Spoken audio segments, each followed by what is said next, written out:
এই আসুন আসুন, খেয়ে যান, 1 টাকায় রুটি মাংস খেয়ে যান। আসুন আসুন, একেবারে টাটকা টাটকা রুটি মাংস খেয়ে যান, গরম গরম রুটি। আসুন আসুন, খেয়ে যান। বেশি টাকা না থাকলে মাত্র 1 টাকায় রুটি মাংস খেয়ে যান, পরে ফুরিয়ে গেলে কিন্তু আর পাবেন না। আসুন আসুন। কিরে নিমাই, তুই তো দেখছি গ্রামের জনসেবা খুলে বসেছিস। মাত্র 1 টাকায় মাংস রুটি, এ তো অবিশ্বাস্য। আগে হ্যাঁ মোড়ল মশাই, গ্রামে যারা গরিব মানুষ তারা তো অত টাকা দিয়ে খাবার কিনে খেতে পারে না। তাই আর কি, আমি তাদের জন্য এই 1 টাকা রুটি মাংসের হোটেল করেছি। মাত্র 1 টাকা দিয়ে গরিব দুঃখী মানুষেরা আমার হোটেল থেকে রুটি মাংস খেতে পারবে। 1 টাকায় রুটি মাংস বিক্রি করে তোর ঠিক পোষায় তো নিমাই? আমার তো মনে হয় না যে 1 টাকায় রুটি মাংস বিক্রি করে তোর পোষায়।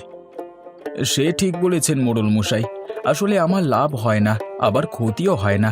আসলে আমি 1 টাকায় রুটি মাংস বিক্রি করলেও কিছু কিছু লোকেরা আমার হোটেলের খাবার খেয়ে খুশি হয়ে আরো বেশি টাকা দিয়ে যায়, ওতেই আমার ক্ষতিটা পুষিয়ে যায়। তা নিমাই, এভাবে আর কতদিন এত কম টাকার খাবার বিক্রি করে পুষিয়ে নিবি শুনি?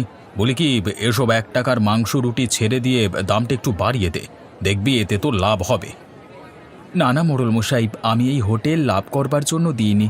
আপনি তো জানেন, ছোটবেলায় আমার বাবা মা মারা যাওয়ার পর থেকেই আমি এতিম হয়ে গেছিলাম। পথে পথে ঘুরতাম, যখন যা পেতাম তাই খেতাম। তখন আমার এই হোটেলের মালিক আমাকে দেখতে পেয়ে তারই হোটেলে নিয়ে আসে। তারপর সে মারা যাওয়ার পর থেকেই আমি হোটেল চালাচ্ছি। তিনি মারা যাওয়ার আগে আমাকে বলে গিয়েছেন আমি যেন এই 1 টাকায় মাংস রুটির দাম কখনো না বাড়াই।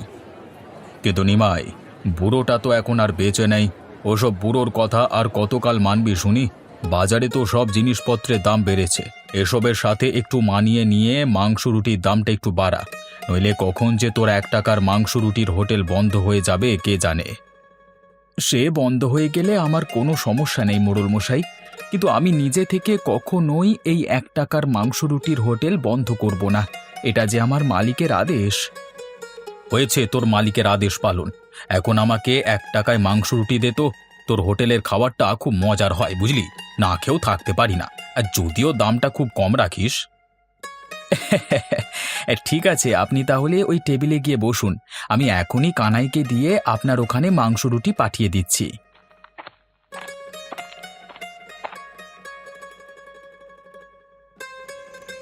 তা নিমাইদা, আজ কত টাকা লাভ হলো নাকি উল্টে ক্ষতি হলো? হ্যাঁ, কি যে বলিস না কানাই, আমার হোটেলে আজ তুই 3 বছর ধরে কাজ করছিস, কখনো কি শুনেছিস যে আমার হোটেলে লস হয়েছে? না নিমাইদা, তা শুনিনি, কিন্তু লাভ তো হয়েছে মাত্র 5-10 টাকা। ওটাকে কি লাভ বলে? প্রতিদিন আমার 5-10 টাকা লাভ হলেই হলো।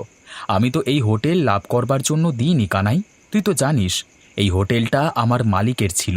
সে আমাকে বলে গিয়েছিল সব সময় যেন আমি এই হোটেলে 1 টাকায় মাংস রুটি বিক্রি করি, আর তাই লাভ লসের হিসেব না করেই আমি ওই 1 টাকায় মাংস রুটি বিক্রি করি। কিন্তু এভাবে আর কতদিন নিমাইদা? আমাদের ভবিষ্যৎ নিয়েও তো কিছু একটা ভাবতে হবে। ওইদিকে দেখো, গোপালদার হোটেলে প্রতিদিন বেশ ভালো দামে খাবার বিক্রি হয়, সে ভালো টাকা লাভও করে। দেখ কানাই, তোকে আগেই বলেছি এই হোটেল আমাদের লাভ করবার জন্য না, সেটা তুই কি বারে বারে ভুলে যাচ্ছিস? এই যে বাবা, শুনছো? এখানে নাকি 1 টাকার মাংস রুটি পাওয়া যায়। আমার যে খুব ক্ষুধা পেয়েছে, তাই আমি ওই 1 টাকার মাংস রুটি খেতে এসেছি। আমার কাছে যে এর বেশি টাকাও নেই। আহা বুড়িমা, তুমি তো অসময়ে এসেছো গো। এই সময় তো আমরা হোটেলটা বন্ধ করে দিই গো। হ্যাঁ, তুমি কালকে সকালে বা দুপুরে আসলে 1 টাকায় মাংস রুটি কিনে খেতে পারবে। কিন্তু এখন তো মাংস রুটি কিছুই হবে না, আর এখন তো মাংস রুটি কিছুই আর হোটেলে বেঁচে নেই। কি সব বলছো বাবা? এদিকে যে আমার খুব খিদে পেয়েছে। আজ কতদিন হলো পেট পুড়ে খাওয়া হয় না। ভাবলাম আজ তোমাদের হোটেলে 1 টাকায় মাংস রুটি খাবো, কিন্তু এসে তো দেখছি তোমাদের সব খাবার বিক্রি করা শেষ। এই কানাই, বুড়িমার বুঝি অনেক খিদে পেয়েছে। শোন, আমার রাতের যে খাবারটা আছে না, ওই খাবারটা বুড়িমাকে দিয়ে দে। রাতের খাবারটা বুড়িমাকে দিয়ে দিলে তুমি কি খাবে নিমাইদা? তুমি কি তাহলে না খেয়ে থাকবে? আরে কানাই, আমাকে নিয়ে তুই এত ভাবিস না। ছোটবেলায় আমি অনেক না খেয়ে থেকেছি, তাই না খেয়ে থাকবার কষ্টটা আমি ভালো মতোই বুঝি। এই বুড়িমা কতটা কষ্টে আছে সেটা তুই আমার থেকে বেশি জানিস না। আমি একদিন রাতে না খেলেও কোনো সমস্যা হবে না, কিন্তু এই বুড়িমা কয়েকদিন হলো না খেয়ে আছে, তার যে খেতেই হবে। যা, তুই আমার খাবারটা নিয়ে আয়। আচ্ছা ঠিক আছে নিমাইদা, আমি তাহলে এখনই যাচ্ছি। বুড়িমা, আপনি ওই টেবিলে গিয়ে বসুন, হ্যাঁ, আমি আপনাকে ওই টেবিলে খাবারটা দিচ্ছি। ঠিক আছে বাবা, ঠিক আছে, তুমি তাহলে খাবারটা নিয়ে এসো।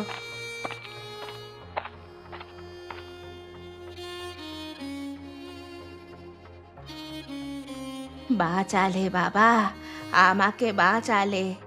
আমার যে খুব খিদে পেয়েছিল, এই খাবারটা না পেলে মনে হয়েছিল আমি আজ মরেই যাব। দাঁড়াও, তোমাদের 1 টাকা আমি এখনই দিচ্ছি। আরে না না বুড়িমা, তোমার ওই 1 টাকা এখন আমার আর লাগবে না। তুমি তো আমার হোটেল থেকে খাওনি, ওই খাবারটা তুমি খেয়েছো আমার ভাগ থেকে, তাই তোমার কাছ থেকে আমি কোনো টাকা নেব না।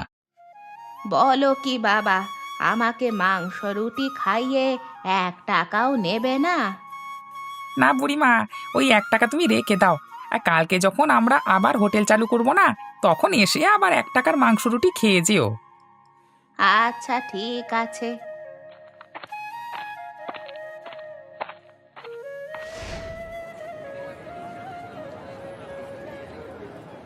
কি রে গদাই, আমার হোটেলে দেখছি এখনো পর্যন্ত কোনো কাস্টমার আসছে না। এ সকাল সকাল হয়েছেটা কি, কোনো লোক আসছে না কেন বলতে পারিস? লোক কি করে আসবে গোপালদা? সব লোক কি তো ওই নিমাইয়ের হোটেলে 1 টাকায় মাংস রুটি খেতে যায়। তোমার হোটেলে তো একটা রুটির দাম 10 টাকা, আর মাংসের দাম তো 50 টাকা। এত দাম দিয়ে কি সবাই আর মাংস রুটি খেতে চায়? কিন্তু গদাই, এতদিন তো আমার ব্যবসা ভালোই চলছিল, হঠাৎ আমার কাস্টমারের সংখ্যা কমে যাচ্ছে কেন বলতে পারিস?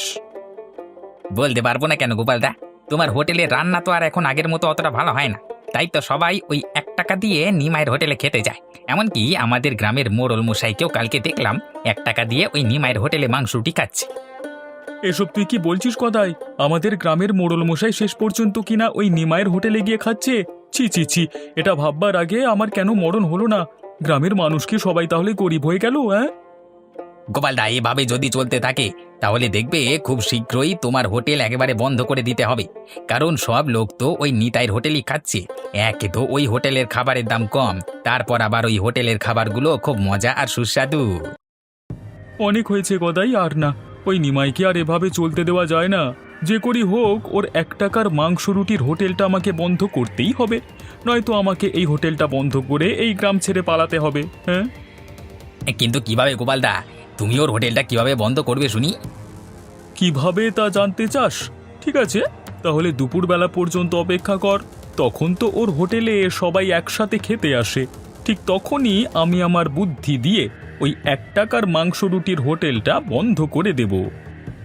দেখো গোপালদা, এতে করে হিতে যেন আবার বিপরীত না হয়ে যায়।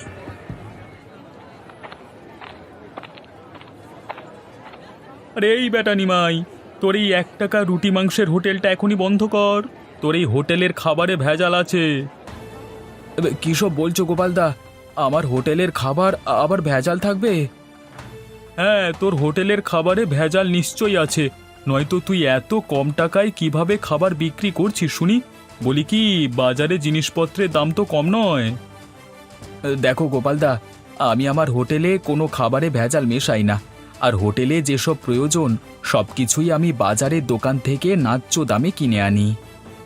না না, তোর এসব কথা আমি কিছুতেই বিশ্বাস করি না। তুই তো জানিস বাজারে মাংসের দাম কত টাকা করে কিলো। হ্যাঁ, কেন জানবো না। মাংসের কিলো 250 টাকা, আর আমি বাজার থেকে 250 টাকা করেই কিলো মাংস এনে হোটেলে বিক্রি করি। না না, তুই নিশ্চয়ই কোনো মরা পশুর মাংস বিক্রি করিস, নয়তো এত কম টাকায় মাংস রুটি বিক্রি করে তোর তো লাভ হওয়ার কথা না। দেখো গোপালদা, আমি যা বলছি তা ঠিক কথাই বলছি। আমি যে দোকান থেকে মুদির মাল আনি তাকে গিয়ে জিজ্ঞাসা করো, আর যার কাছ থেকে মাংস কিনে আনি তাকেও চাইলে জিজ্ঞাসা করতে পারো। হ্যাঁ ঠিক আছে, তাই হবে। তাহলে চল গিয়ে দেখি তুই কার দোকান থেকে মুদির মালামাল আর কার দোকান থেকে মাংস কিনিস। হ্যাঁ হ্যাঁ, চলো তাহলে, তোমাকে ভালো মতো দেখাচ্ছি।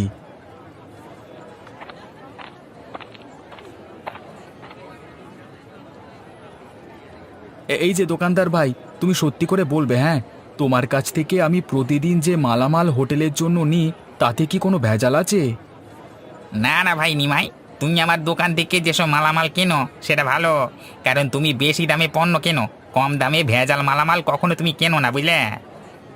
আমি তোমাকে বলেছিলাম না, আমি সব সময় দোকানদারের থেকে ভালো মালামাল কিনি। এখন তাহলে চলো, তোমাকে মাংসের কসাইয়ের কাছে নিয়ে যাই।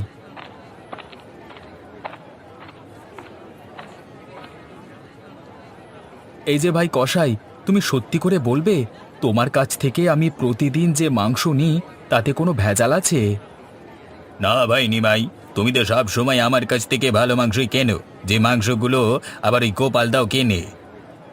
দেখলে তো গোপালদা, আমি তোমাকে বলেছিলাম না, আমি সব সময় ভালো এবং খাঁটি জিনিসটাই বাজার থেকে হোটেলের পণ্য হিসেবে কিনি। ভাই নিমাই, তুই আমাকে ক্ষমা করে দে ভাই। আমি তোকে না জেনে অনেক মিথ্যে অপবাদ দিয়েছি। আমি বুঝতে পারিনি তুই আসলেই যে সত্যি কথা বলছিস। কিন্তু তুই এত কম টাকায় মাংস রুটি কিভাবে বিক্রি করিস?